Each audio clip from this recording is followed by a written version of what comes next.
Hello, friends. Welcome to Creative Medicine.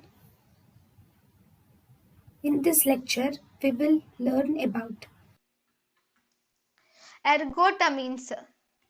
Ergotamines are actually the partial agonists of alpha receptors, and these causes vasoconstriction, and therefore they are contraindicated in patients with coronary artery disease.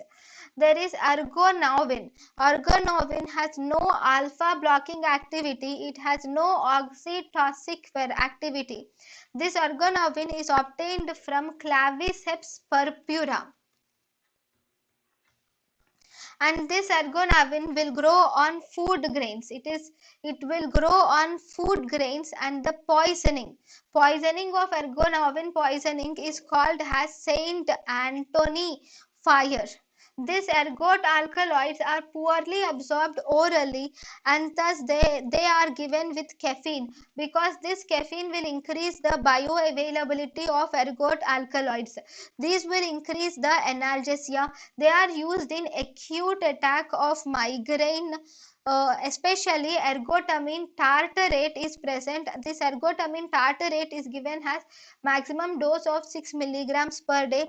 It is not recommended in prophylaxis.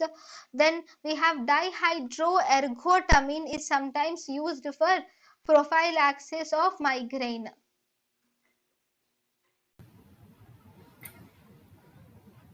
thank you and thank you for watching.